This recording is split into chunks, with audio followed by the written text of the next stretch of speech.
ao anatin'ny 10 minitra no hiainotsika avy amin'ny vavany manompon'Andriamanitra fampianarana anankiray.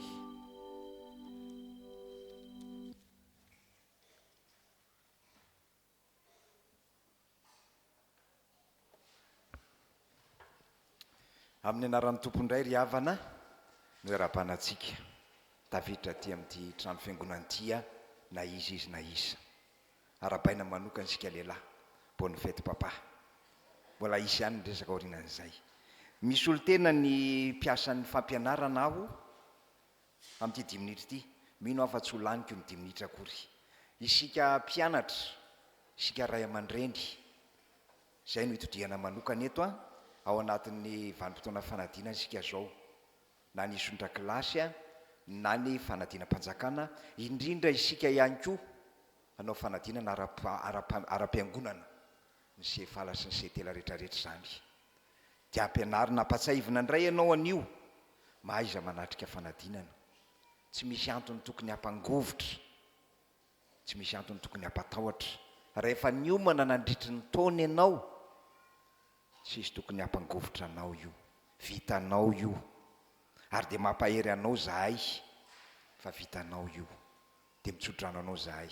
Ho antsika ray aman-dreny kosa izarao fitiavana izy fa aza batibatiana izy dia hampahery izy aza tokafana loatra koa nefany so dia manitsaka izy dia manaonao foana izy. Izarao fitiavana izy hampahery izy hampiomany hiatrika fanadinana izy ny fitaovana rehetra ny fahasalamany rehetrarehetra. Dia adiditsika amin'ny mahafiangonana antsika ihany koa amin'ny mampanabe kristianina ihany koa dia ity ny tenin'Andriamanitra omena antsika mpianatra na ny lehibe zany na ny kely. Ao amin'ny Salama 2:30 ao ny andininy 9 dia hoy ny tompo aminao hanome sainanao sy hampianatra anao izay lalaka alehanao aho, hitsinjo anao ny masoko ka hanolo-tsaina anao aho. Amen. Hivavaka isika. Misaotra anao zay Andriamanitra fa ampampotoana kely fotsiny ihany hitenenanao aminay indray, hanomezanao toky anay indray izay hiatrika fanadinana. Fa hay Andriamanitra ianao, tsy mandao anay ianao fa izahay no manadino anao. Dia ampatsiarova izay fa nahy masina tsy hisaraka aminao mihitsy fa tsy mahay ninonino izay raha misaraka aminao fa mahay zavadrehetra kosa izay ao amin'ilay mampahery anay. Zanakao zahay Andriamanitra dia miomana amin'ny anaranao zahay hiatrika fanadinana amin'ny anaranao zahay. Dia ianao tokoa no hanome fahendrena, ianao no hanome saina. Dia ho tanteraka aminay tokoa zany ary ho valianao ihany koa, ho tanteranao koa ny teninao aminay, tongava aminao arak'izay rin'ny fonao. Amin'ny anaranao Jesoa no hanona izany vavaka izany amin'ny finoana sy ny fanantenana. Misaotra Tompo. Amen.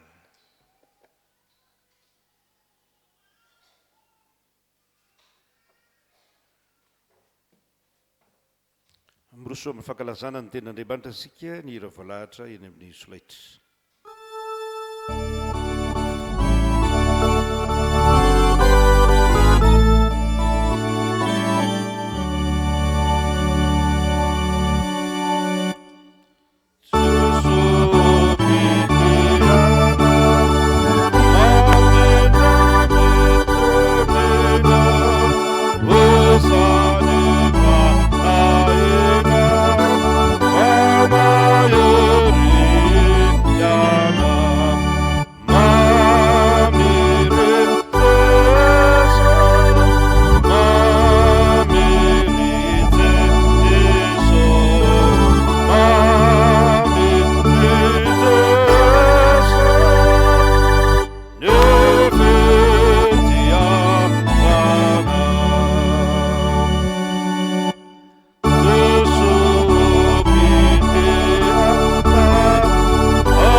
zao dia tonga amin'ny fotoana makina ny teny soratra masina isika.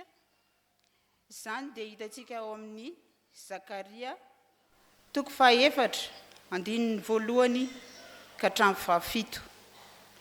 Mbola ho tohizana ao amin'ny filazantsara araky ny marika 2:10 5:30 ka hatramin'ny 7:30. Faranany amin'ny Efesianina 1:7 ka hatramin'ny 4:40. Mialoha izany dia mbola hiara-iombona mivavaka isika hangataka ny fanahy masina. Hiara-ivavaka isika. Andriamanitra ray zanaka fanahy masina. Misaotra anao izahay satria mbola nomenao indray izao tombonandro sy fotoana ahafahanay hamaky sy hiaino ny teninao. Hitondra haina ho anay anie Tompo izany teninao izany. Ka mangataka ny fanahinao masina hitsilo ny teninao, hanazava ny sainay, ny fo amam-panahinay, mba ahaizanay handray izay rehetra tianao ambara aminay. Fanahinao makansina koa Tompo, hitarika ireo izay hamaky ny teninao, aoko ny mpanomponao izay hitondra ny hafatra ho anay, hitory ny teninao,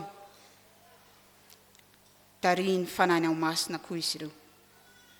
Andriamanitra, indrindra izay rehetra izay hiaino dia ho tariny fanahinao masina ary ho tanolonaka hanirian'ny teninao. Amin'ny anaran'i Jesosy Kristy, zanakao Tomponay, no anaovanay izany mivavaka izany. Amen.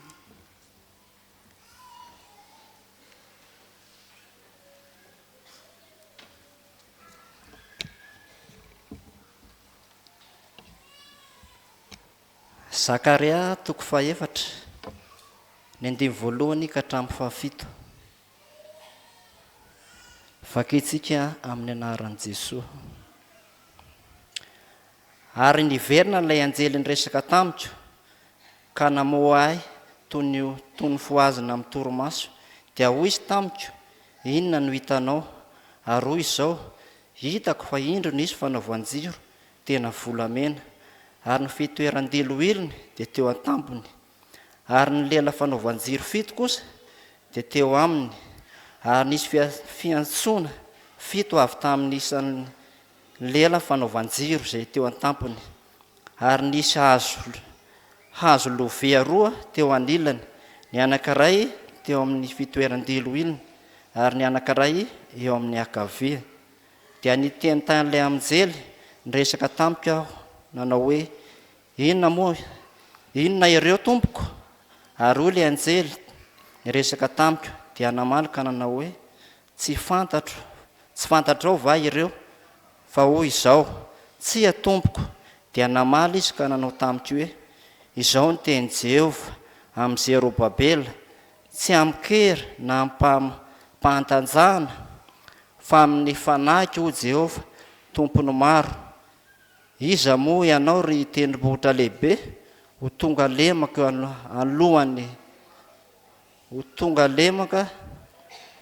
anoloan'ny Zerobabela ianao, ary hoentina mivoaka ny vato, atao tendrony sady tsisy fiantsoana ho anao, fahasoavana ne ho aminy.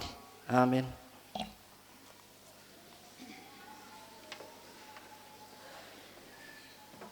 Hotohizantsika ny vakitendry marika 2:12 ny 5:30 ka hatsahatra amin'ny 7:30 amin'ny anaran'i Jesosy. Ny nanontaniany Jesosy ny fariseony amin'izay mahazanaky Davida ny Mesia.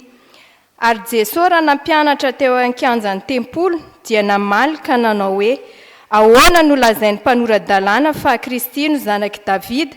Kanefa ny tenan'i Davida dia nampilazain'ny fanahy masina hoe, Jehova nilaza tamin'ny Tompoko hoe, mipetra eo an-tanako ankavanana ambara-panaoko ny fahavalonao ho fitoeran-tongotrao. Ny tenany Davida manao azy hoe tompo, koa ahoana no mahazanany azy, ary ny vahoaka betsaka ny haino azy tamin'ny hafaliana. Efesiana 2:1 ny 7 ka hatramin'ny 17. Izy no ananantsika fanavotana amin'ny rany dia ny famelana ny fahadisoantsika araka ny haren'ny fahasoavany izay nataony be ho antsika tamin'ny fahendrena sy ny fisainana rehetra rehefa nampahafantariny ny zava-miafina ny amin'ny sitrapony isika araka ny safidiny izay nokasain'ny tenany ahatanterany ny fitondrana atao amin'ny mandra-pahatapitry ny andro voatendry anangona ny zavatra rehetra ho iray ao amin'ny Kristy na ny any an-danitra na ny ety an-tany dia ho ao aminy.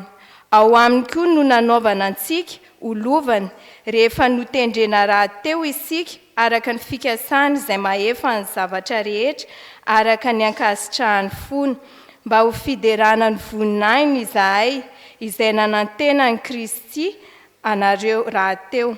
Ao aminy koa ianareo rehefa renareo ny teny fahamarinana dia ny filazantsara famonjenanareo.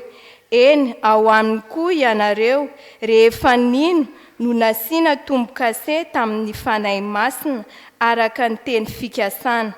Izany fanahy izany no santatry ny lovantsika ho amin'ny fanavotana ny olona izay nalainy ho an'ny tenany ho fiderana ny voninainy. Ray masonao manamasinana amin'ny fahamarinana ny teninao ny fahamarinana. Amen. Tsangana isika hanao ny hira voalahatra manaraka.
Toerana isika fiangonana ao amin'ny bokyny Zakaria 4 ary amin'ny 15 riavana no toriteny amin'izao maraina ny alahady 7 izao. 4 ary 15 andeha raha tsika mamaky ndray zany amin'ny anaran'ny tompo satria inoko fa eompelantananao zany boky zany. Mivaky toy izao amin'ny anaran'i Jesosy tompontsika manao hoe dia namaly izy ka nanao tamiko hoe izao ny tenin'i Jehovah amin'ny Zerobabela tsy amikery na mipahatanjahana fa mifanahiko ho Jehovah tompony maro. Tsy amikery na mipahatanjahana fa mifanahiko ho Jehovah tompony maro. Zany tenin'Andriamanitra zany ravana no ampitomon'Andriamanitra indray ny finoantsika amin'ity marain'ity ivavaksika. Mangataka ny fanahinao zay hanazava ny fanahinay amin'ny alalan'ny teninao. Anay sotra zay rehetra tsy nambolen'ny tananao ao am-ponay mba ho tany tsara hamafazana ny teninao ka haniry sy androbona ao anatinay zany teninao zany, ary mitenena indray fa miaino zay mpanomponao. Amen. Tiako hanomboana an'ity toteny avana dia azo lazaina hoe zany angano grika efa tranainy ity lazaiko ity, angano grika tranainy izy ito, kanefa inko dia milaza ny tena marina, miresaka ny zava-misy eo amin'ny fiainana andavanandro, ary miresaka ny amin'ny hoe ny hery tsy mahaleo ny fanahy, hery tsy mahaleo ny fanahy. Ary ity texte zay niraisintsika androany ity ny andininy io dia tena miresaka n'izany hoe ny hery tsy mahaleo ny fanahy zany. Araka ty angano grika ity dia hoy izy hoe ny faninana ho no indray mandeha ny rivotra sy ny masoandro. Raha nahita lehilahy anankiray misatroka ary manao aron'akanjo matevina tety ivelany, dia zao ny faninana nataon'ny rivotra sy ny masoandro hoe zay raha isika mahafaka mialoha iny akanjo sy aron'akanjo eny amin'ny rangaha iny, dia hoy ny masoandro hoe anao ary aloha, ianao zao no manao voalohany aloha.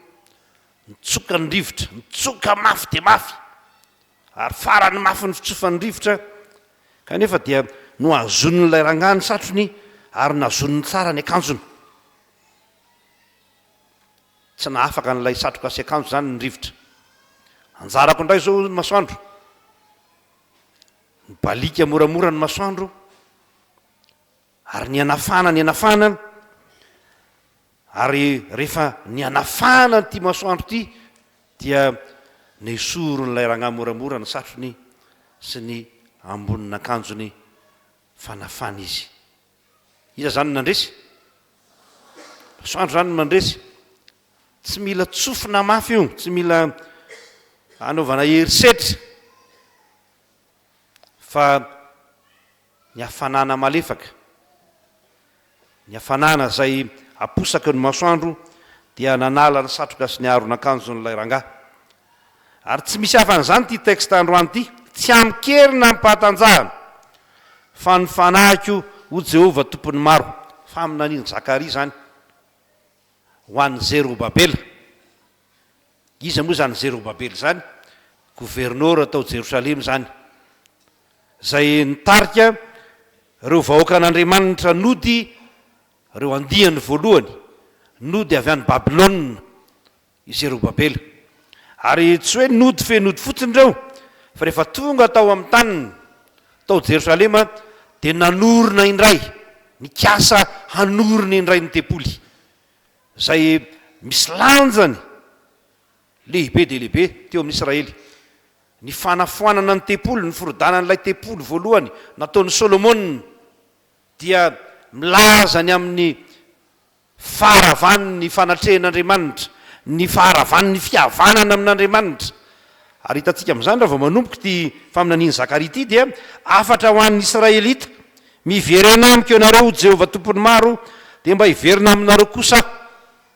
Afatra ho an'reto jiosy reto no afatra voalohany, fa ny faharavan'ny tempoly dia toy ny milaza hoe ravatra eo koa ny amin'ny fivavahana, ravatra eo koa ny fifandraisana manokana ananan'Andriamanitra amin'reto olon'Andriamanitra reto. Noho izany raha voanody tany amin'ny taniny izy ireo dia ny nanangana ny tempoly no masaka tsainy voalohany indrindra, ny anangana ny tempoly no tao am-pony, ary nanao zany izy dia ity rangaha antsoina hoe, na ity mpanompon'Andriamanitra antsoina hoe Zerobabela ity no nitarika ny asa ao amin'izany fananganana ny tempoly izany. Toa tendrombohitra tsy voazera nefa izao asa ho tanterahana zao, ary eo ny andininy fafito milaza hoe iza moa ianao ry tendrombohitra lehibe, ho tonga tany lemaka eo anoloan'ny Zerobabela ianao. Toa tendrombohitra tsy ho voazera fa avo dia avo ary lehibe dia lehibe izany fanaovana ny tempolo zany. Ny antony dia tsotra kanefa tena tonga sakana lehibe, nisy fahavalony ny fananganana ny tempoly. Ny fahavalon'ny Israelita, raha mamaka ny bokin'ny Ezra sy Nehemia ianao dia zany no tantara hitanao be dehibe ao anatin'io. Misy fahavalony zany. Reo fahavalon'ny jiosy dia mahalala tsara fa ny fitsanganan'ny tempoly dia fitsanganan'ny firenena ihany koa, ka hiverina amin'ny laon'ny ray zany firenena jiosy zany sy ny andriamaniny zay andriamanitra nalaza fa andriamanitra nahery, andriamanitra mafy ary andriamanitra zay lehibe sy mahatahotra teo amin'ny firenena maro zany andriamanitra zany. Noho zany dia nisy ny fahavalo, nisy fahavalo zay nitsangana. Misy ny mody ny laza hoe ndeha tsika hiara-miasa kanefa dia mikendry andrava ny asa. Misy ny tsangako fahavalo tsotro zao, ny tana sabatra sy lefina mahamono. Atsika zany tsy verenantsika ny contexte tany amin'ny Nehemia sy Ezra, fa hitantsika zany. Ary zany moa dia tsy zava-baovao eo amin'ny asan'Andriamanitra ry havana malala. Manao ny asan'Andriamanitra ianao, tena manao ny asan'Andriamanitra ianao, misy fahavalo foana eo. Ary tsy mahagaga zany ny olona mbola vao manomboka ny fivavahana kristianina, vao manomboka miaraka amin'Andriamanitra no gaga rehefa mahita hoe misy fahavalo ny asan'Andriamanitra. Dia misy miteny hoe zany asan'Andriamanitra zany tokoa ve moa misy fahavalo? Tena misy fahavalo zany. Ary indraindray olombelona takatsika ihany no fahavalony reny asan'Andriamanitra reny no mihevitreritra hoe sakana zay tian'Andriamanitra atao. Andriamanitra tsy azo sakanana amin'izany, fa teto no nampianaran'Andriamanitra any Zerobabela, lay mpitarika ny fananganana ny tempoly. Teto no nampianaran'Andriamanitra hoe aiza no loharankery hoentina manao ny asan'Andriamanitra, na inona na avy aiza izany loharankery hoentina miasa ho an'ny asan'Andriamanitra zany. Mazava aloha fa tsy avy amin'ny tenany, ry Zerobabela moa natao anarany, ilay nolavina avy any Babilôna, zay ny dika arabaky teniteny hoe Zerobabela, ilay natsipy avy any Babilôna, ilay tsy tian'ny fiarahamonina, ilay tsy manana anjara toerana eo amin'izany fiarahamonina zany. Fa rehefa tonga teo amin'ny tany ny jiosy, mbola misy vahiny vitsivitsy tao anatin'io tany ny jiosy io, dia tsy manaiky an'izany reo olon'ireo, tsy manaiky iverenany, tsy manaiky ananganana ny tempoly. Ary mandraky teny androany zany mbola ady any Palestina, ady tany, ady toerana, dia nampianaran'Andriamanitra izy ireo fa tsy miankina amin'ny hery sy ny fahatanjahana ny asan'Andriamanitra, tsy miankina amin'ny hery na ny fahatanjahana ny asan'Andriamanitra. Zany hoe hery zany, rehefa mijery ny baiboly fototra ianao, dika ny teny hoe hery dia hoe miaramila, na hoe fahaiza manao ihany koa amin'ny teny moderna amin'izao fotoana zao, dia fahaiza manao, tsy miankina amin'ny fahaizana manao, tsy miankina amin'ny isan'ny olona eo am-pelantanana, tsy miankina amin'ny hery manokana anananao. Fa andesika hamaky kely ny ohabolana fahatelo andininy fahadimy. Ohabolana fahatelo andininy fahadimy milaza amintsika efa haitsika zany tenin'Andriamanitra zany raha voatononina manao hoe amin'ny anaran'i Jesoa. Ohabolana fahatelo andininy fahadimy: matokia an' Jehovah mifonao rehetra fa aza miankina amin'ny fahalalanao. Matokia an' Jehovah mifonao rehetra, aza miankina amin'ny fahalalanao. Ny fototenin'ity teny hoe hery ity ao amin'ny baiboly Hebreo dia ny hoe miandry, ny dikany, miandry ny fototenin'io. Ka ny dikany teny dia hoe aza miandry an'izay azo andrasana, aza mieritreritra an'izay azo antenaina, aza mieritreritra an'izany. Inona moa no azo andrasana indray? Ny vola, ny fahaizana, nyzay ny fianakaviana, etsetra zany dia azo antenaina sy andrasana avokoa. Ary eo no mipotra ny adevitra ny amin'ny mahazanaky Davida ny Mesia. Aza mieritreritra ny mahazanaky Davida na ny mahazanaky Abrahama. Takany milaza amintsika hoe aza mieritreritra hoe zay efa mpivavaka hatramin'izay, dadabe anay zao na ny dadanay zao, izay taranaka mivavaka, zay efa mahay an'izany. zany fivavahana zany tsy ampianarina an'izany tso zay aza mieritreritra n'izany rehetra zany fa miakina amin'Andriamanitra irery ihany zany ty afatra zay nampitondraina ny Zakariady rehefa manao ny asan'Andriamanitra ianao rehefa manompo an'Andriamanitra ianao dia miankina amin'Andriamanitra irery ihany aza miankina amin'ny tenanao na miankina amin'ny fahalalanao hoy ny bolana zay nivakitsika teo ary tsy ny hery ihany fa ny fahatanjahana ihany koa mety avy amin'io ny teny frantsay hoe coach satria mifanakaiky amin'io mihitsy io teny frantsay io ny teny hébreu de coach ny teny hoe coach ny dikany dia hoe tsy azo ivalozana na hoe fanapahan-kevitra entitra ilay antsoina amin'ny teny vahiny zany hoe détermination aza mieritreritra ny fanapahan-kevitra ao tsy ny fanapahan-kevitra zay anananao no manova ny fiainana be dia be nefa nanao an'izany io zany misy miteny ny olona rehefa misy zavatra manahirana azy mamatotra azy de hoe sy io raha ngaty fanapahan-kevitra fotsiny io rehefa ianao ny tapa-kevitra zay dia lasa ianao zay fa be ny tapa-kevitra fa saingy tsy nanany elatra nanodinana ny elatra ny tsy ampy tsy afaka nanaotra be ny tapa-kevitra za raha ngaty tsy sotro tokantsony ampy zay tapa-kevitra tanteraka fa rehefa mahita namana mitondra makaty sy makaroa dia efa lasa ndray aloha za raha ngaty anao an'izao tena ataoko tena hanompo an'Andriamanitra hiditra am-piangonana mihitsy manompoko izao lazaka aminao ty tantara kely ty namangy lehilahy anankiray tantara ny ainako ty ary hitako namangy lehilahy anankiray zay fianakavian'olona tena mivavaka rangahy io ihany tsy mivavaka ao an-trano tsy hoe tsy mivavaka ahoana moa fa tsy miditra am-piangonana tsy miraharaha an'izany de teny de teny namangy zay dia izy rehefa avangina moa dia zay lazainy ny vadiny hoe izy ary teo ihany izy pastera fa mivoaka tetsy mbaravarakely tetsy izy ivaivo zay moa ny tranony avy izy dia mivoaka ny mbaravarakely dia lasa de teny ihany kanjo narary rangahy io narary ny tongony dia tsy afaka netsika teo am-pandriny dia nyteny ny fianakaviana marary dada nandeha namangy tany dia zao za tsy mbola niteny akory vavaka ho azy dia ozy pastera raha voasitra neto andeha hivavaka ndry zay moa ny olombelona rehefa misy zavatra mahazo azy tsy maintsy hivavaka napa-kevitra fa hivavaka tomany raha maso be dia nataony fampivavahana dia nampaherezina izy dia vita zay sitrana somatsara ngarainy tena nandeha mivavaka tokoa ve izy tsy nandeha somatsara indray izy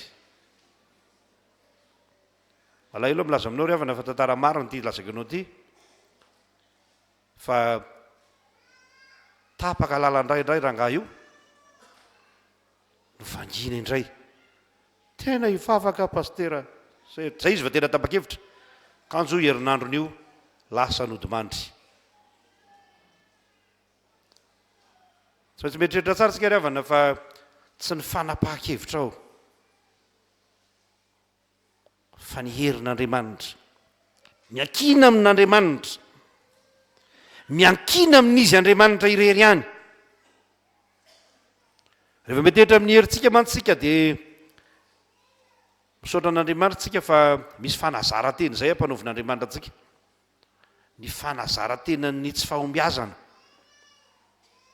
ary mila manaiky an'izany tsika misaora an'Andriamanitra raha mamisy tsy fahombiazana eo amin'ny fiainantsika rehefa manatenitsika mieritreritra mandrakariva hatrany reny fahavoazana amin'ny ankizy manala fanadinana azy misy ankizy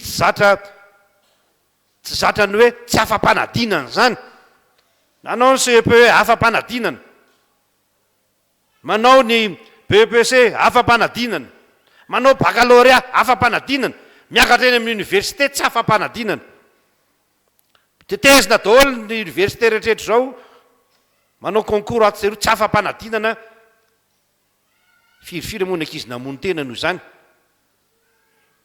satria zatra ny afaka zatra onda malemy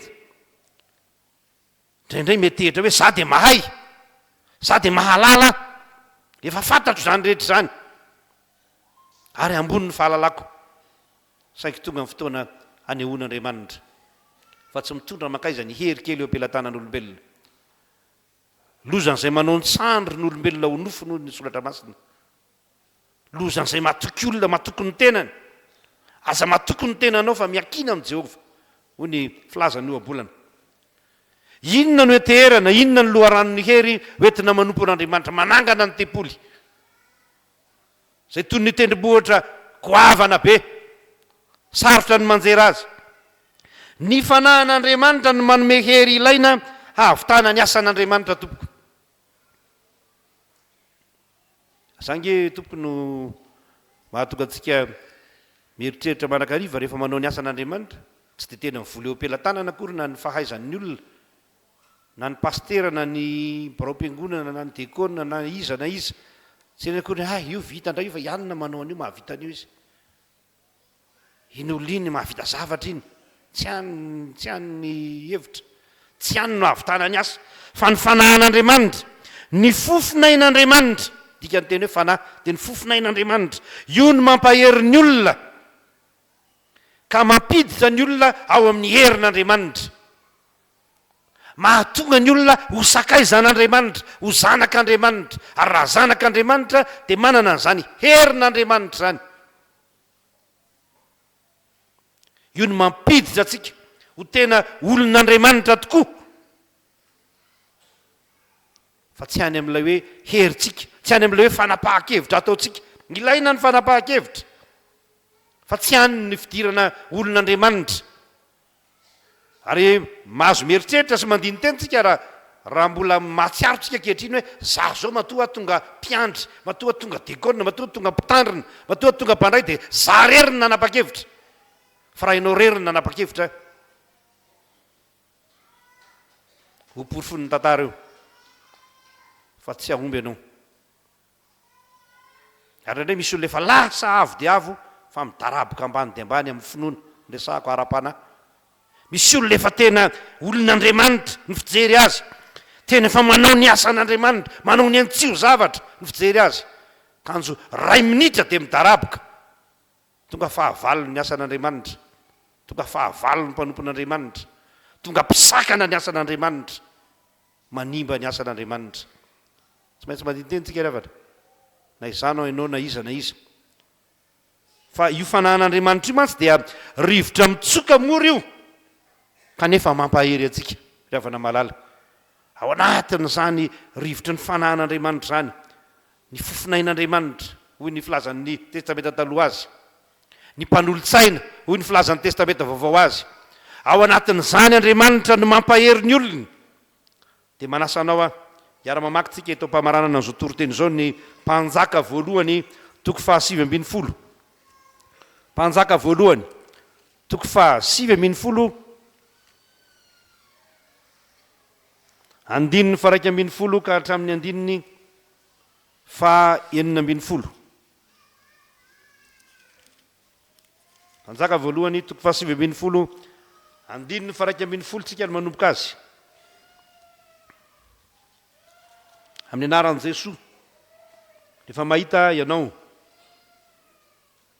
amin'ny anaran'i Jesoa mpanjaka voalohany toko 7:70 andininy 1:40 dia toizatsika hatrany hatrany rehefa mijanona miteny hoe mijanona dia mijanontsika amin'ny anaran'i Jesoa manao hoe mamaky azy ihany koa tsika ary ho Jehova mivoaka mitsangany eo ambonin'ny tendrombohitra eo anatrehan'i Jehova ary indro nandalo Jehova ka nisy rivotra be sady mahery namakivaky ny tendrombohitra sy nanoritory ny aram-bato teo anoloan'i Jehova nefa Jehova rivotra ary manarakaraka ny rivotra nisy horohoro-tany nefa Jehova tsy tao amin'ny horohoro-tany ary manarakaraka ny horohoro-tany nisy afo nefa Jehova tsy tao amin'ny afo ary manarakaraka ny afo nisy feo mitsoka malemy ary raha reny Eli zany dia nosaronany ny kapotiny ny tavany ary nivoaka izy ka nijanona teo mavazoy ary indro nisy feo nakao aminy nanao hoe manao inona ty ianao ry Eli dia hoy izy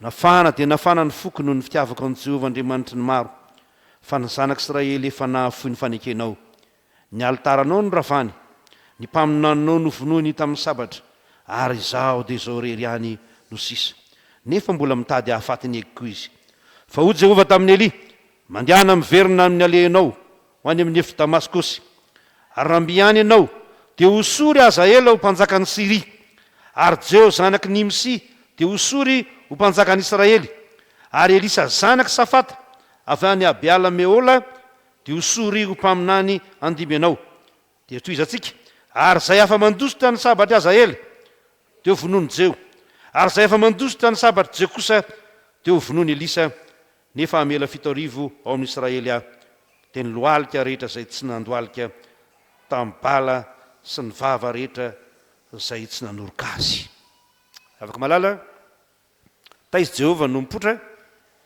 tao amin'ny rivotra mahery namakivaky ny aram-bato tao amin'ny afo tsy ao amin'ny herisetra Andriamanitra no mipotra mampahery ny olona fa ao amin'ny rivotra malefaky ny fanahy masina izay mampahery azy hifanatrika amin'ny fahavalo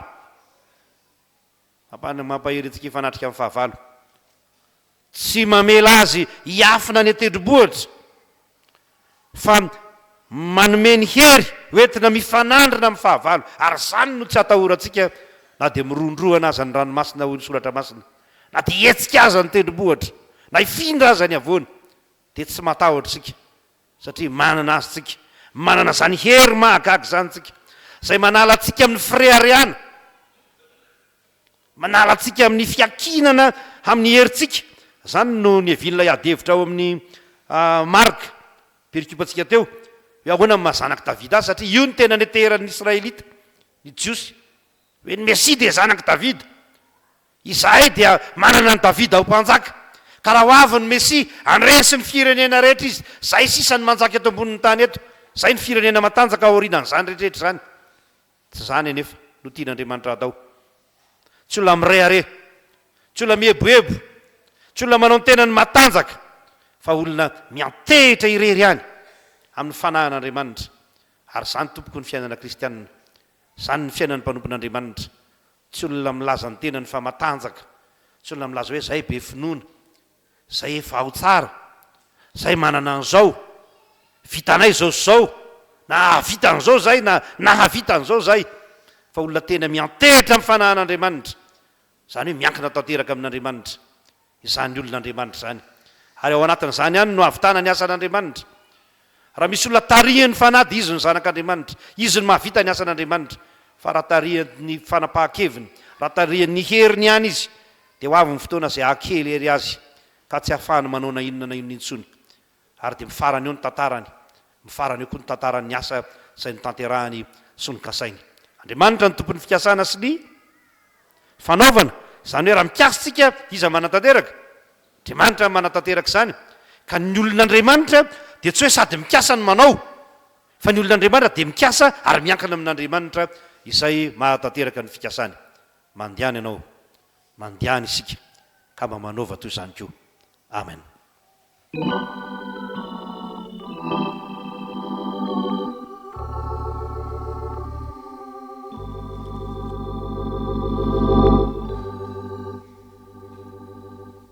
favakisika impirimpiry moa zahay tompo no tsy efa niantehitra tamin'ny tenanay mandoka tena zay manana sy ampy amin'izany hery zany impirimpiry moa zay no efa nanapa-kevitra ary ny hevitra fa raha tapa-kevitra marina zay dia mahavita zavatra impirimpiry zay no efa nanarinao fa tsy ny herinay anie no entina manao ny asanao fa ny herinao tsy ny ao an-tsainay anie sy ny fantatray sy ny hainay no entinay manatotosa ny asanao fa ny herin'ny fanahy masina zay manosika anay ho tena zanak'Andriamanitra koa mifona aminao zay tompo no zay niantehitra tamin'ny herinay no zay mihevitra fa mahery zay no zay miambo sy mirehareha fa zanaky ny maritioro zay mamindrafo aminay rehetra tamin'ny tsy fahombiazana rehetra zay efa nidona teo amin'ny fiainanay satria indraindray aza tsy hoe miantehitra amin'ny herin'ny tenanay fotsiny zay fa indraindray te hibaika anao mihitsy zay hoe itsy atao Andriamanitra ho hanavotana anay irondray atao mba hanavotana anay fa tsy hainao no mieritreritra zany fa izahay no mieritreritra hoe omeo anay ry voly ry omeo anay zao zavatra zao mba hamonjena anay ifona anay aminao zany fa fianteherana amin'ny herin'ny tenanay ifona anay koa noho izahay ny antehitra tamin'ny hery hafa impirimpiry moa zay no efa ny antehitra tamin'ny herin'ny vola sy ny fananana kely eo ampelantananay mieritreritra fa manana ny zavatra rehetra rehefa manam-bola impirimpiry zay ny kivy satria tsy manam-bola tsy manana harena satria mieritreritra zay fa izany no hamonjy anay izany no tena fifalianay kanjo ay zava-pony zany ko dia miondrika izay ampanajana eo anatrenao mangataka famelan-keloka tompo no ny anaran'i Jesosy Kristy ampianaro izay amin'izao sisy izao iantehitra aminao fa tsy antehitra amin'ny tenanay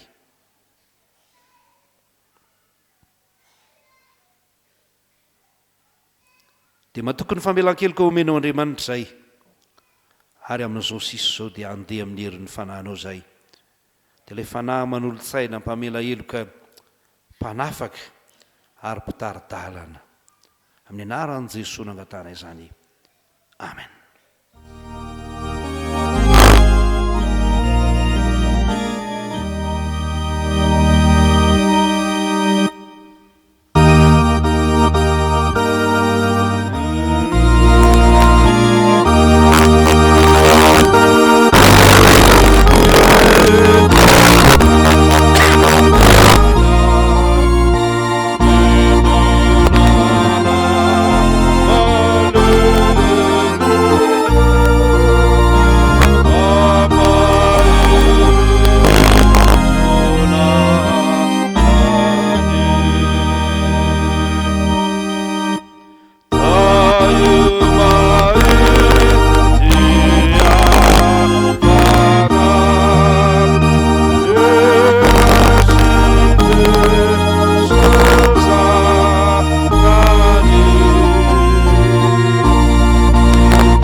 Mamelan'elotsika Andriamanitra rehefa niaiky tokoa ny fahotantsika isika ary manome hery antsika izy andraisantsika n'izany famelan-keloko izany ko mitsangana raiso ny famelan-keloko atolotr'Andriamanitra ho anao zao arak'izay voambara ao amin'ny teny faminaniana Isaia mpanompon'Andriamanitra manao hoe tsy fantatrao va tsy efa renao va fa Andriamanitra mandrakizay Jehova zay namorona ny farany tany tsy mamety ho reraka anao sasatra izy tsy takatra ny saina ny fahalalany mampatanjaka ny reraka izy ary zay kely hery dia meny hery be na dia ny tanora fanaza dia ho reraka so sasatra ary na dia ny zatovo aza dia mety ho tafitohina mafy fa zay miandry an'i Jehova dia mandroso hery kosa elatra ny ekaran-tahaka ny voromahery hiazakazaka izy nefa tsy ho sasatra andeha izy nefa tsy ho reraka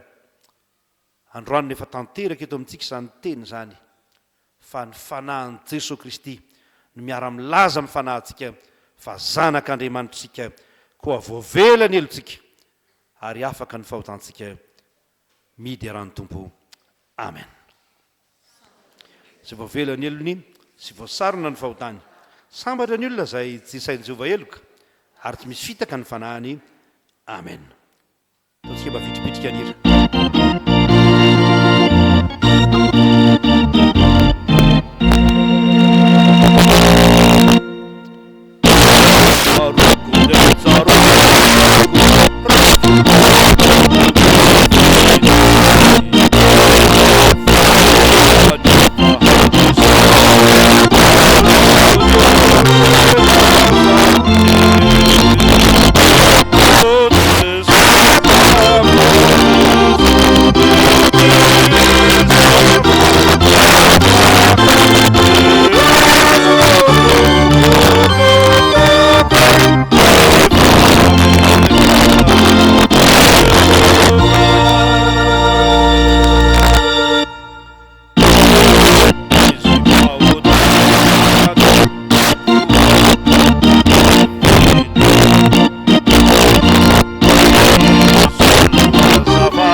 manomenantsika izany hery mamela iloko izany ko andeha hijoro vavolombelon'ny tomposika amin'ny alalan'ny fanekempinoana fahatelo imbonantsika amin'ny mino rehetra manao hoe mino an'andriamanitra tsy toa aho izay mpanao ny lanitra sy ny tany andriamanitra dia fanahy andriamanitra dia fitiavana andriamanitra dia mahanjaka hatramin'ny taloha indrindra ka mandrakizay andriamanitra dia mampiseho ny fitiavana antsika fa fony mbola mpanotsika dia maty hamonjy antsika Kristy mino an' Jesosy Kristy tompontsika aho tonga izy hitady tsy hamonjy ny very izy ny lalana sy fahamarinana ary fiainana izy dia tsy miova ho malisan'io ary mandrakizay mino ny fanahy masina aho izy ny manambara fanahintsika fa zanak'Andriamanitra sika fa nahara ihany nanaovam-batisantsika rehetra ho teny iray ifandresena zay oety mandresy zao tontolo zao teny finoantsika tompo ampitomboy ny finoanay amen petraka ny fiangonana mihira ny atoko mpihira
miarabantsika rehetra nahatratra izao alady fahatelo izao indray ry avana malala dia misaotra ny tombosika no ny fitantana ny mahagaga ny fiainantsika tsiraray avy a ka ahafahantsika miatrika ny fanompivavahana alahady maraina tahaka izao ary tsy mitsahatra ny fiantrany atsika fa avaozy ny isa maraina izany. Teny fampanantenana lehibe ny voalazan'ny Zakaria toko fahefatra teo a ary tena teny fampanantenana ho an'izay mino zany izay matoky zany a eo amin'ny andininy fahafito manao hoe iza moa ianao ry tendrombohitra lehibe ho tonga tany lemaka eo anoloan'ny Zerobabely ianao ary hoentina mivoaka ny vato atao tendrony sady isy fiantsoana hoe fahasoavana ny ho aminy. Ny dikan'izany a dia ny hoe rava ny sakana rehetra dikan'izany dia ny hoe izay natao tsy enjera izay tsy natao tsy ho lemaka fa ho tendrombohitra mandrakariva eo anoloan'ny tena dia ho ravan'Andriamanitra zany ary eo anoloan'ny mpanompon'Andriamanitra dia azon'ny mpanompon'Andriamanitra hatao tsara tanterahana tsara izany hoe mandrava ny sakana zany a vitan'ny mpanompon'Andriamanitra zany no ny herin'ny fanahy masina fa tsy hoe misy pastera na misy olona hafa na misy olona izay milaza fa manana pouvoir na manana hery manokana afaka mandravan'izany fa ny herin'ny fanahy masina. Arabaina fa noravan'ny sakana dia tonga soamantsara eto am-piangonantsika ianao sy ny ankonanao apetraka eo ambany tana maherin'Andriamanitra ianao ry afaka malala maireza. Izao sika dia mahatsiaro manokana an'ireo zanakitsika ny niko natao mitokana ny an'izy ireo zanakitsika hanao ny fanadinana CEPE izy ireo moa dia mbola kelikely daholo ihany a dia mba natokatsika izany zanakitsika hanao fanadinana CEPE izany a ary dia hoentsika ambavaka izy ireo ankehitriny ary apetraka eo amban'ny tana maherin'Andriamanitra ianareo ry zanaka malala tsara daholo hoe izay ankizy anala CEPE eo manala CP ozy izy filanjikely manala CP zay amin'ity aiza daholo ny ankizy manala CP aiza daholo ndrakizy iza daholo mandala CP eo avy ary aty ambony aty hoentina ambavaka fa vetivety ihany tsika manao an'izany a dia ataotsika ny hira zay hira natao moa zany ho an'ny ankizy ity hira ity a ary tiako a iarahana mihira amin'reto ankizy rehetra zanakitsika ireto ny 7 sy 700 no ataotsika dia ny andiny voalohany tsangana ny ankizy manala CEPE dia manatona aty amin'ny altara entina mbavaka.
Misaotra an'Andriamanitra no ny amin'ity fotoan'ity a tenin'Andriamanitra anankiray avy eo amin'ny Tesalonianina voalohany azafady a Tesalonianina voalohany a ny andininy faha 9 sy faha 17 a no iarahantsika mamaky ho an'reto zanakitsika reto.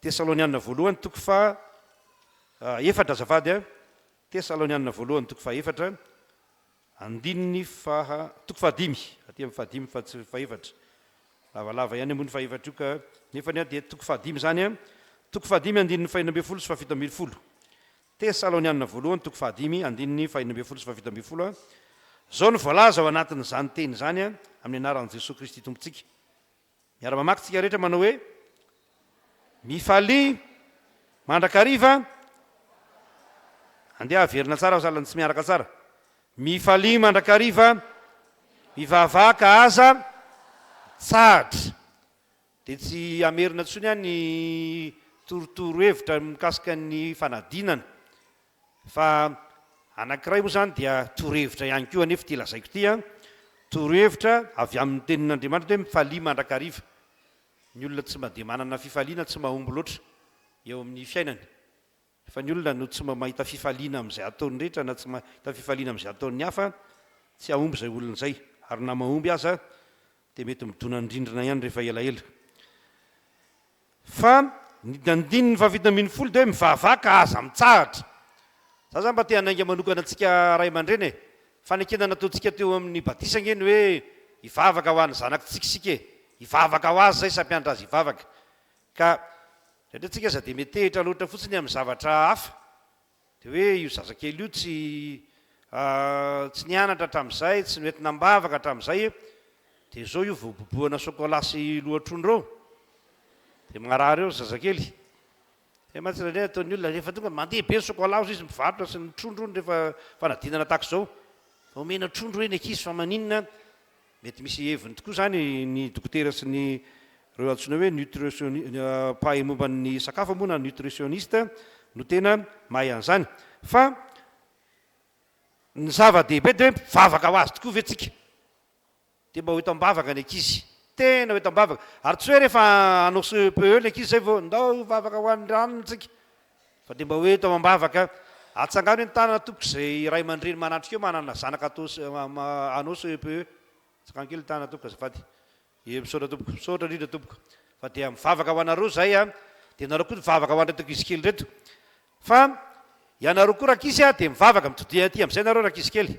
mitodi kely aty amin'izay nareo mila mivavaka tsara a mila mivavaka tsara ary mivavaka mialoha rehefa mialoha ny fanadinana dia efa mivavaka fa tsy manao taka an'le rangaha kely anankiray tantaraiko ity ny tsy nianatra loatra tsy dia tena amin'ny raharaha fianarana sady tsy mivavaka fa mba misy miteny izy hoe mivavaka hono rehefa manala fanadinana e dia antany anareo zao rakizy ny begama ny tena azo antanina zany vasa ny ankizy kely moa zao na zany no ianarana fa tamin'ny androtrika taloha dia zany no ianarana ny géographie ohatra zao dia hoe iza hono no renivohitry Frantsa azo tsotra kely zany iza ny renivohitry Frantsa zany capitale française Paris iza ny renivohitry Italie iza kay Rome iza ny renivohitry Espagne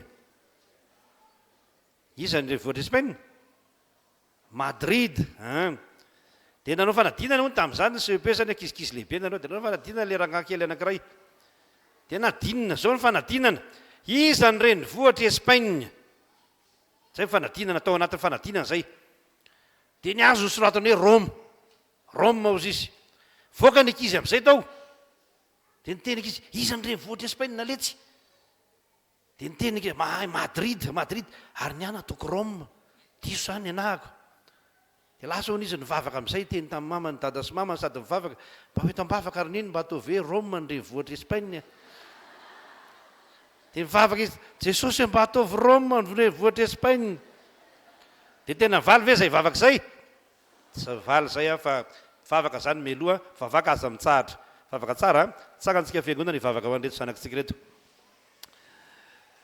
nreto ny zanakay tompo manana aniza moa zay eterana amin'ireo fa ianao ny tena eteranay ianao ny ankinanay araka ny teniny apôstôly mpanomponao hoe ho any amin'iza moa zay tompo fa ianao ny manana ny teny fiainana mandrakizay zazabodo ihany reto mety naniasia ny lalao variana tamin'ny zavatra maro samihafa hifonanay raha tsy nivavaka ho azy ireo say ray aman-dreny ary ampianarinay mivavaka izy ankehitriny ka dia tario amin'ny fanahinao hivavaka ary raha mivavaka dia mivavaka miandry an'izany zay tompo matoky an'izany zay ary miandrandra an'izany zay tsofinay rano amin'ny anaranao reto sanakareto ka ny tananao mahery omba sy hita azy ireo petrao mollohany ny tananao ka milaza aminy hoe zanako ianao mandehana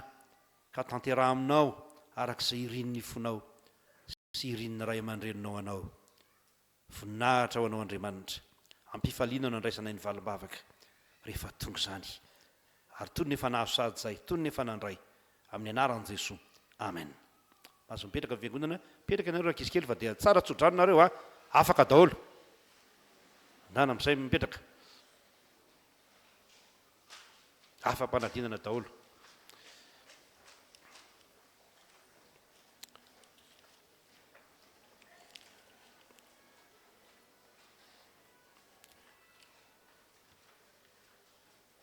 Ny zavatra faharoa ataontsika izao dia ny fitonanam-bavaka ny ray mpianakaviana. Aloha tsy teny fa zako dada. Fa dia omentsika ny sampana izay efa mpikarakara an'izany mba ny ankatahako fotsiny dia hoe izany mba mivavaka farany eo amin'izany fanatanterahana an'izany fety ny ray izay asa aloha na hoe nalaza angamba ny fety indray dia nisy olona tsy tonga mivavaka fa dia hoentintsika mivavaka izany satria zava-dehibe ny anjara toeran'ny ray mpianakaviana.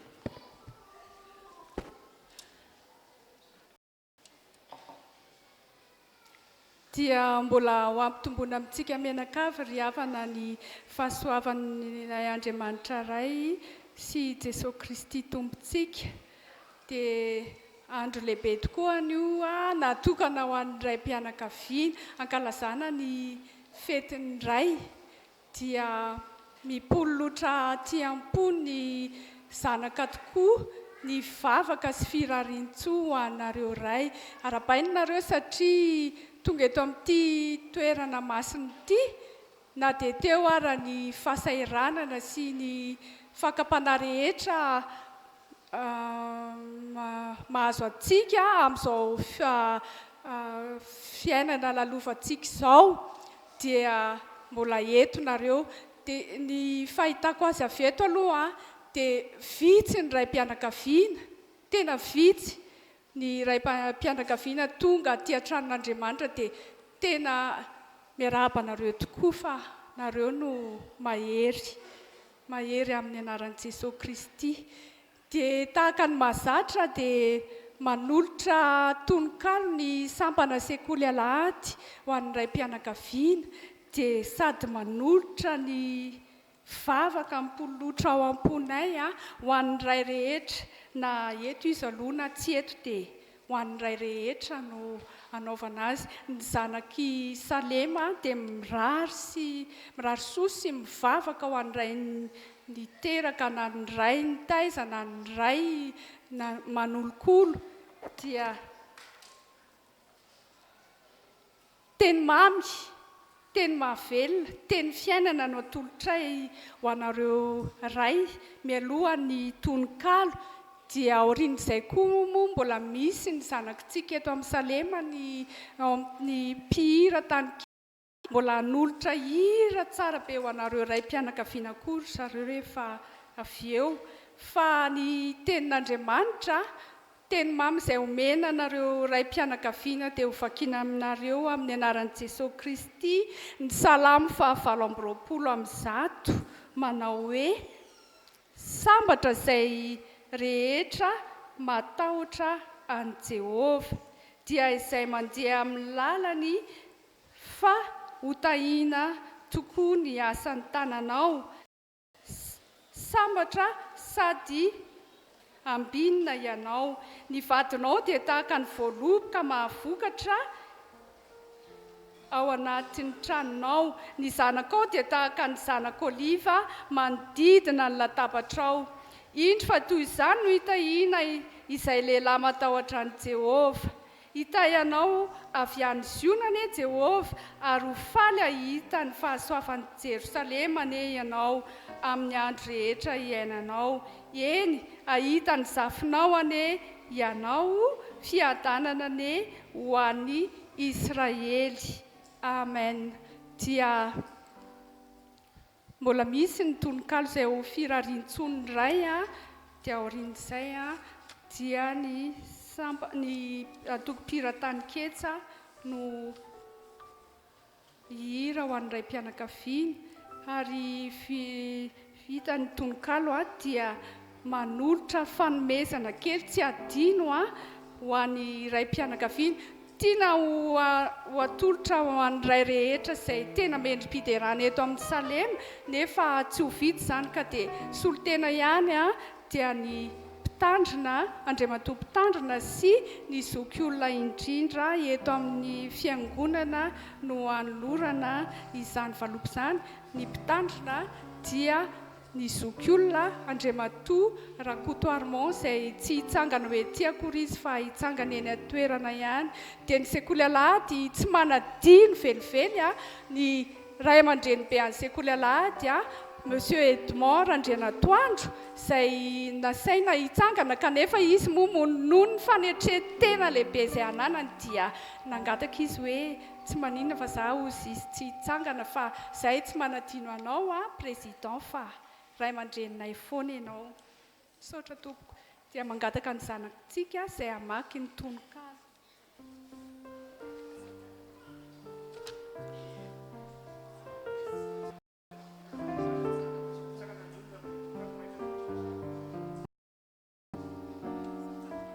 Dia mangataka ny loha olona ny zoky olona indrindra andriamatoa Rakoto Armand mba hitsangana tompoko. Aoka ny lehilahy ray mpianakaviana rehetra hitsangana mba handray an'izany tononkalo izany.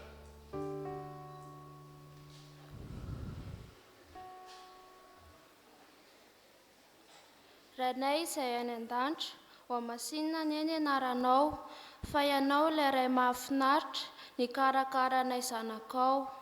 Raha ny ditranay natao no mba noheverinao eny izao tontolo izao dia efa potika silao.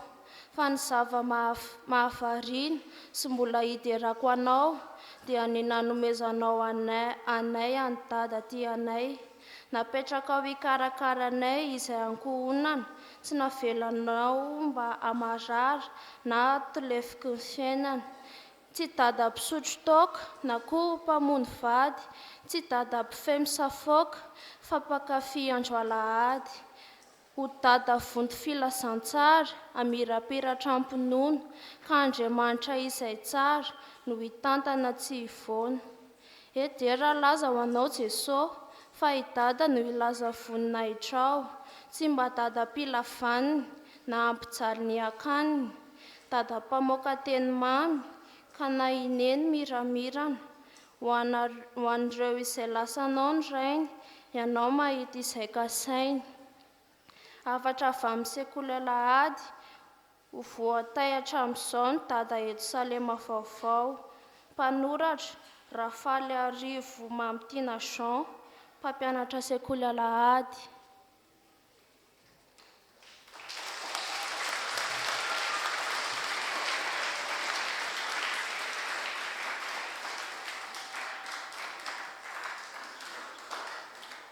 Saotra ny mpamaky ny tononkalo dia afaka mipetraka ny ray mpianakaviana tompo. Saotra tompo dia tonga amin'ny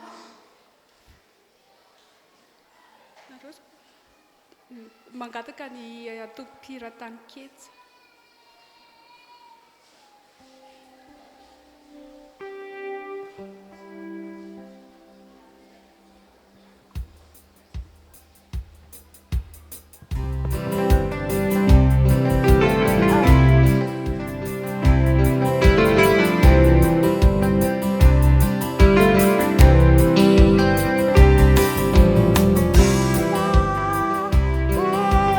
Tukana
dia tonga eo amin'ny fotoana fanolorana ny fanomezana dia aorian'izay dia mangataka ny mpitandrina amarana ny fotoana amin'ny vavaka.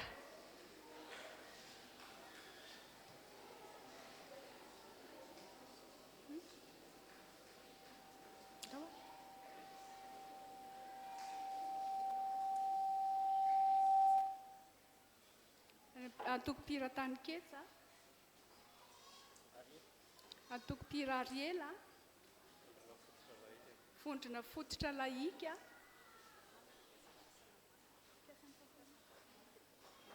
vokovoko manga dia mpiasan'ny fahasalamana, atoko-pira mainty milaly, Dorcas, STK, isan'alahady, Safif,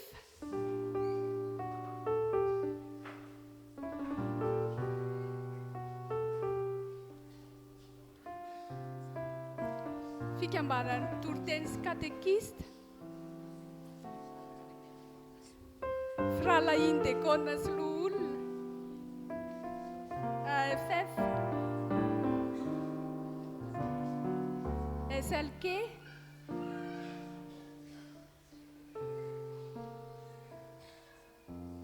Sambati,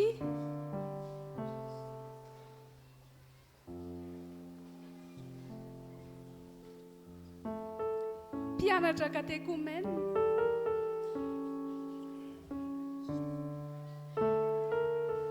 fikambanany mpampianatra sy ny mpanabe,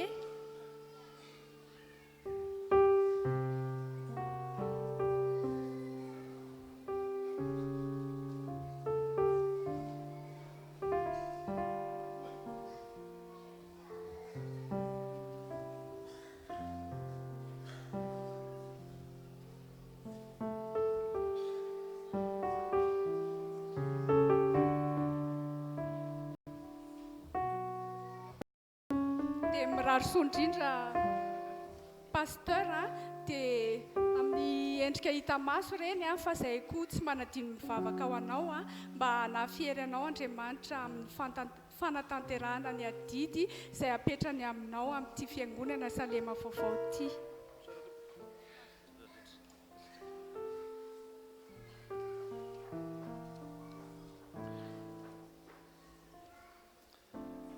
Dia misaotra an'Andriamanitra tsika noho ny amin'ity andro an'ity rehefa malala izay ny fampiarabantsika no izao fetiny ray izao araka ny efa voalaza mandrakariva dia ny hoe ny ray dia nomen'Andriamanitra antsika izany fa ny fety moa dia ny vahiny no nanana ny kolotsaina nampitaina tamintsika ho amin'izany. Za tsy dia mamay manolotra tononkalo loatra fa misaotra noho ny amin'ny tononkalo izay nosoratan'ny namana mpiara-miasa ary zanaka eto amin'ny fiangonana ho an'ny iray mpianakaviana rehetra ary ho ahy manokana moa izany satria raisiko ho an'ny tenako manokana izany. Fa ity mba misy vetsovetsom-po kely teo ampitoerana teo atolotro ny iray mpianakaviana rehetra teny kely fohy dia fohy izy ity tsy tononkalo loatra ny ilazako azy fa tsetsatseta tsy aritra ny amin'ny hoe inona moa izany hoe ray filamatra. Ny ray filamatra dia tsy miandrandra fanomezana fa voninanome. Ny ray filamatra tsy mampiferinayna ny ankonana fa voninam-piome. Ary ny ray filamatra dia tsy mitondra ho any an-davaka fa mitarika hivavaka. Dia maherezitsika ray mpianakaviana rehetra tsangana isika hivavaka, tsangana isika hivavaka, tsangana isika fiangonana rehetra hivavaka. Misaotra anao izay fa mba ho ray filamatra tokoa izahay rehetra ray mpianakaviana na dia manomboka ato amin'ity fiangonana ity ihany azy no mba hisy ny ray izay tsy hoe miandrandra fanomezana hatrany, miandrandra ho karakaraina fa voninanome hatramin'ny aina azy. Mba hisy ny ray mpianakaviana izay tsy mampiferinayna ny ankonany, mamono, mandatsa ary tsy mamelona fa ho ray mpianakaviana mitondra tsiky sy homehy ho an'ny ankohonany ny vady ny zanaka ny zafikely ho an'izay fa manana zany. Mba hisy ny ray mpianakaviana zay tsy mitondra ny ankohonany varina ny andavaka satria tsy mivavaka, misotro toka, mifokarongony, mitarika ho any amin'ny fanimpotsampy, fa mba ho ray filamatra hivavaka tokoa, tena hivavaka ho an'ny ankohonany, ary aty am-piangonana ny toerana misy azy fa tsy any amin'ny zavatra hafa. Mivavaka izay tompo, tanterao aminay zany, tanterao amin'ny ankohonana rehetra ato amin'ity fiangonana ity zany. Raha misy ny tomany noho ny nataon'ny ray mpianakaviana dia itsika hatramin'izao. Raha misy ihany koa nefa kamboty ary maro ny tahaka izany aminay malagasy, aminay ray fiangonana, ianao ampahery ary ianao no rainay. Aza mahafoy na masaraka anay fa ianao lay ray izay tsy mahafoy, ray izay mikarakara mandrakariva ary tsy mandositra didy fa mamelo ny isan'andro sady mamela heloko isan'andro. Amin'ny anaran'i Jesosy no angatahana izany ho an'ny ray mpianakaviana rehetra sy ho an'ny ankohonany. Misaotra tompo, misaotra indrindra voarainay mivalimbavaka. Amen. Petraka ianareo ry afaka malala.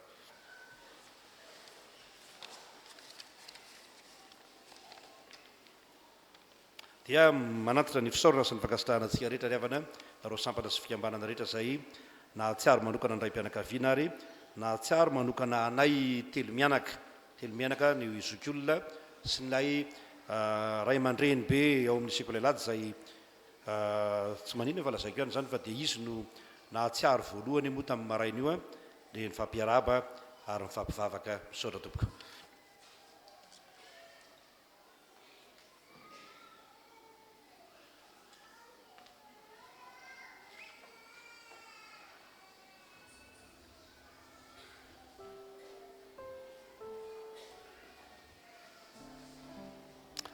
Afaka malala rehetra amin'ny tompo efa lasa ny fotoanantsika kanefa misy asa izay tsy maintsy atrehana ho vonahitr'Andriamanitra dia manatrika izany amin'ny fifaliana isika.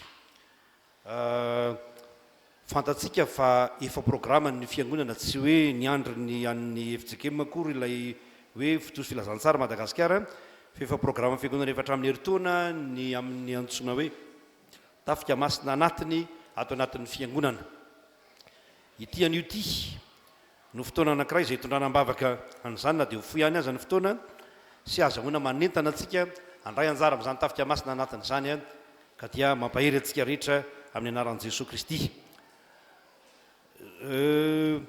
Ny voalohany izay ataontsika dia ny fanontaniana amintsika hoe nisy fizarana taratasy kely teo velany teo, atsakany dao le tanana tompo izay nahazo any taratasy kely iny, flyer sakely fa tsy dia prospectus loatra, flyer sakely zavatra kely ohatran'iny, flyer sakely atsakany dao le tanana izay nahazo. Misaotra tompoko, fa nahazo dao tsika azonao ve ny zavatra voalazo anatiny? Mbola tsy tena azo zavatra voalazo anatiny, zaraina fotsiny iny flyer sakely iny. Mangatahako ny AIF fa mba hitondra le karazana taratasy ety amiko moa satria ilaiko ny manana an'izay. Fa izao sika dia anao ny hira 720 dia hivavaka sika ary ao anatin'izay moa zany dia tonga ety amiko daholo ilay fisifisy rehetrarehetra izay ilaiko dia isy ny fanentanana sy fanomezana ndraikitra antsika mpiara-mivavaka amin'izany tafika masina anatin'izany hanao zany tsika satria baiko ny tompo izany ho voninahitr'Andriamanitra. 720 andininy voalohany ihany eo mpitsanganantsika ny manao azy mavitribitrika isika ao anatin'izany rehetra izany fa vonina hitoro ny filazantsara isika.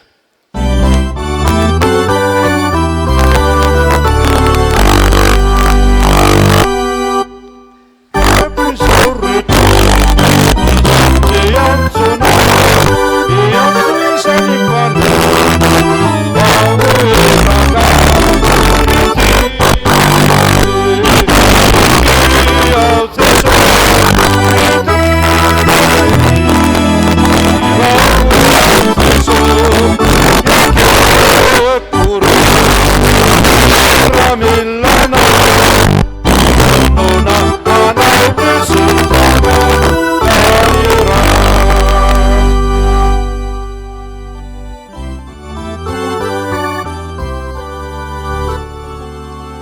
mivavaka isika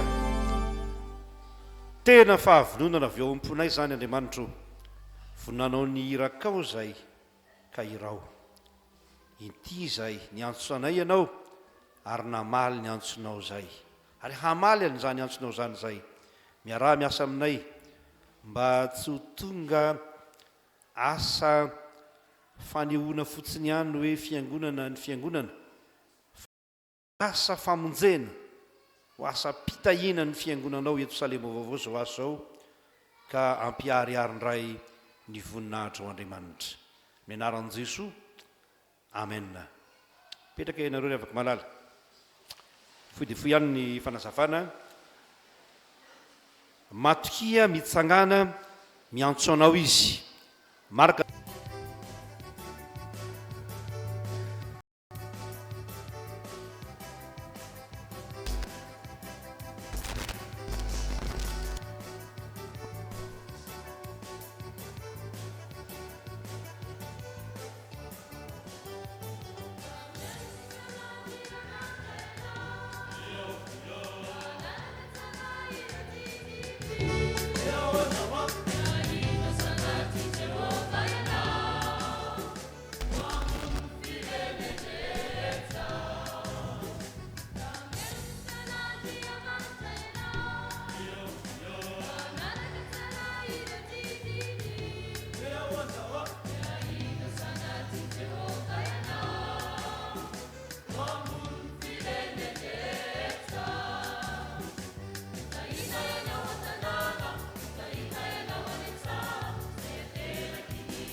andeha hitsangatsika nolotra ny tenatsika sy ny fanomezana hira voalahatra no anaovantsika izany.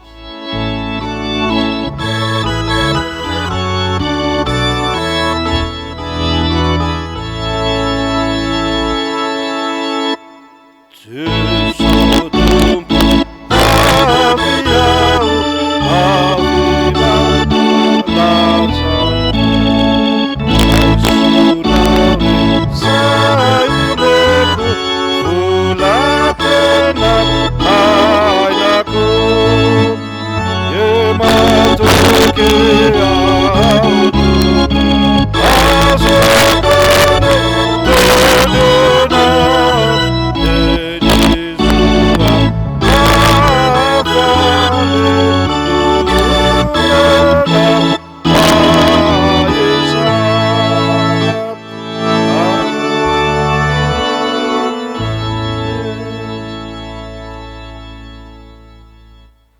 Alao vavaka fangatahnisika zao ivavaka tompo misaotra anao zay fa tanteraka somatsara zao fanompoam-pivavahana zao.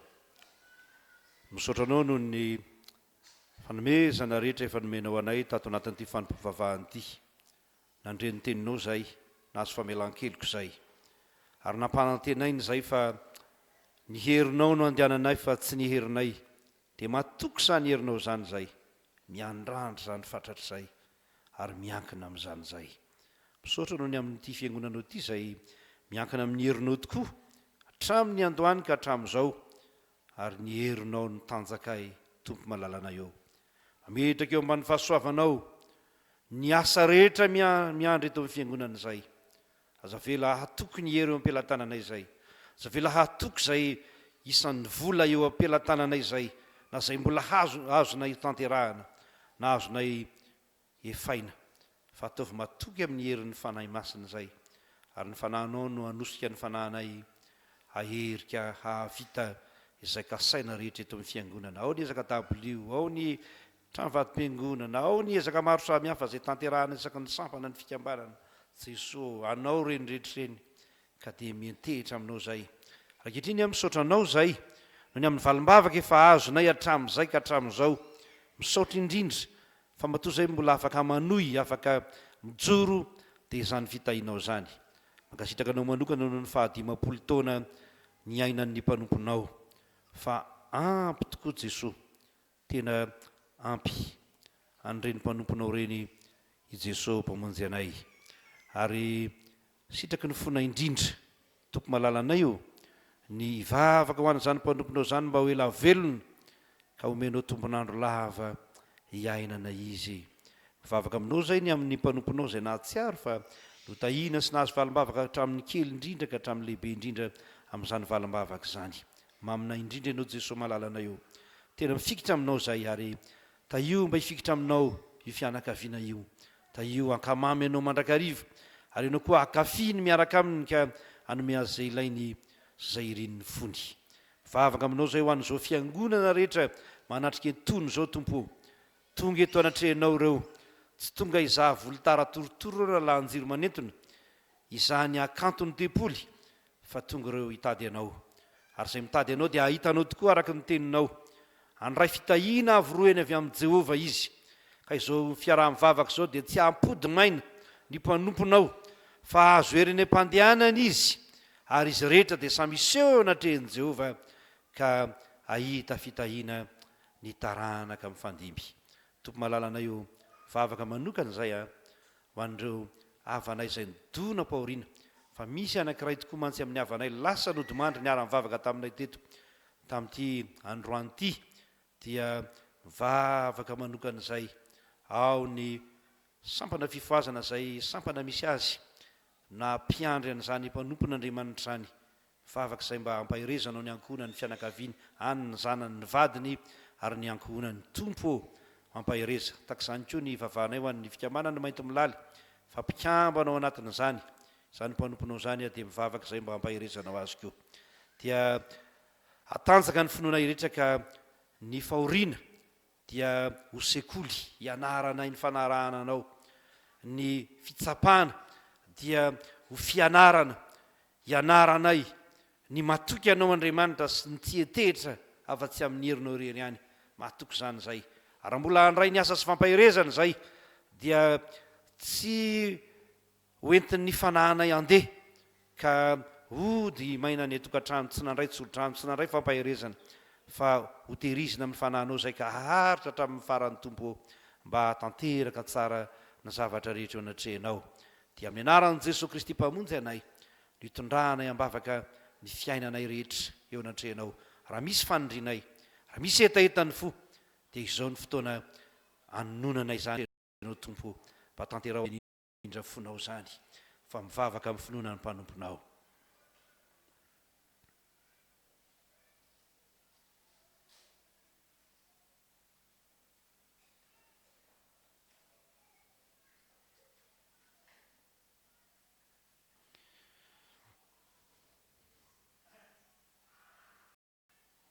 amin'ny anara avy Nazareta no zany mino sy manantena zay fa tanteraka ny valimbavaka ary ndreto zay manonona amin'ny finoana indray ny vavaka nampianariny anay manao hoe raha inay zay ny an-danitra masinina ny naranao tonga any ny fanjakanao atao any ny sitraponao dia ty an-tany ho taky ny any an-danitra eo any an'io izyanina sahaza ao anay ary mamela ny elokay tahaka ny namelanay zay ny eloka taminay aza mitondra anay mifakapanahy manafahanay amiratsy anao ny fanjakery ary ny voninahitra mandrakizay amen. Petraka ny fiangonana tompoko misy fandaminana tahaka izao tompoko atao fa mandroso dia mandroso moa fotoanantsika betsaka ny raharaha androany a ny mpihevitra raha zay mikasaina atao androany dia ampiarahantsika amin'ny akatoko fifanaisana amin'ny heriny satria tsy misy raharaha hotapahana manokana moa fa dia fampahalalam-baovao samy hafa fifanentanana sy fifampahirezana no mikasaina hatao androany a ary dia miaraka amin'ny akatoko fifanaisana amin'ny heriny zany a ny mpihevitra raha fa satria mbola isy ny radio fahazavana hikarakara raharaha eto dia sao atoandro loatra isika sao tsika dia miditra eo amin'ny asa sy ny fampahirezana mahireza raiso ny asa sy ny fampahirezana aloha dia rehefa mody ny an-trano ianao dia mandraikio ny fampahirezana omen'ny tompo amin'ny alalan'ny sakafo a zay omen'ny tompo atsika mahireza tompoko a raha misy hira nangatahana teo mivadoka tsy voalaza teo a tsy vita intsony teo a dia ao anatin'izany no hira anazy.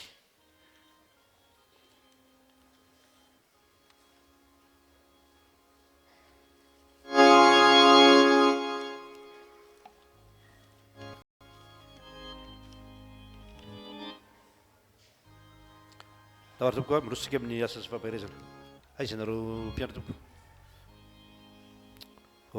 asa matoritory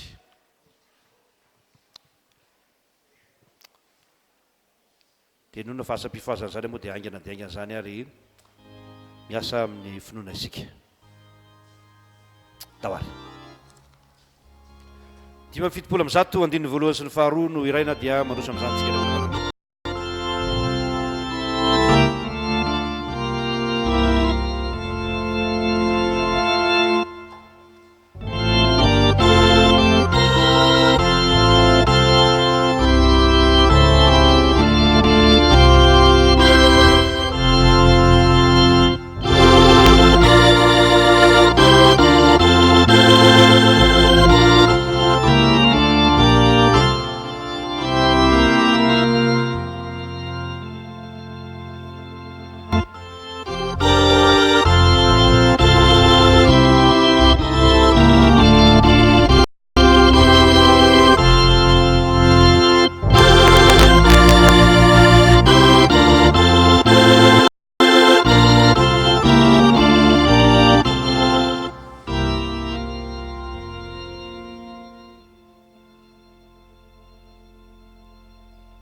ivavaka isika tompoko misaotra anao indrindra zay zay nampitondrainao mpanompo makasitraka anao koa zay fasina noho ny fiasanao ny fiasanao no mahatozay ary ny herinao no mahatonga anay a tanteraka ny sitraponao feno fakasitrahana anao mifonay ndreto koa ny vahoakanao teraka teo anatrehanao raposy famelan-keloka atafinao an'izy ireo tsirairay avy dia hita n'le loharano miboiboika avy aminao izy ary raha ovakina ny temim-pahefana norenana n'izao asa masina izao dia mbola tafio ny hery avy aminao fanahy masina reto olom-boafidinao anatanteraka izany mba tsy ho tsengohan'ilay ratsy ny teny fa araky ny sitraponao no amakiny azy dia mesa jesosy eo fa amin'ny anaranao nanaovanay an'izany vavaka izany a amen. Sao to vakina amintsika ny teny fanorenana entina norenana izao asa masina izao amin'ny anaran'i Jesosy Kristy tompony teny lazaiko aminareo marina dia marina tokoa izay mino any asa ataoko ny ataontsio ary ianao asa lehibe noho izany azy izy satria izaho mankany amin'ray ary na inona no angatahanareo amin'ny anarako dia ataoko izany mba hankalazana ny ray eo amin'ny zanako raha mangataka zavatra amiko amin'ny anarako ianareo dia ataoko izany raha tia ianareo hitandrina ny didy ary zaho angataka amin'ray ary izy hanome ianareo mpananatra aho mba eo aminareo mandrakizay dia amin'ny fanahin'ny fahamarinana izay tsy azony izao tontolo izao ho raisiny satria tsy hitany na fa ianareo no mahafantatra azy satria mitoetra eo aminareo izy ary eo anareo. Aroa izy taminy mandehanany amin'izao tontolo izao ianareo ka mitoriany filazan'ny tsara amin'ny olombelona rehetra. Izay mino sy atao batisa no vonjena, fa izay tsy mety mino no elohina. Ary izao famantarana izao no anaraka izay mino. Amoaka demony amin'ny anarako izy, hiteny amin'ny fiteny izay tsy mbola hainy izy, andray mena rano izy, ary na dia misotro zava-mahafaty azy izy dia tsy hampaninona azy izany. Ametra tanana amin'ny marary izy dia ho sitrana ireny. Ary Jesosy Tompo rehefa niteny taminy dia nampiakarina ao any an-danitra ka nipetraka eo ankavan'Andriamanitra. Fa izy ireo kosa dia lasaka nitory-teny eny tontolo eny, ary ny Tompo niara niasa taminy ka nanamarina ny teny tamin'ny famantarana izay nomba azy.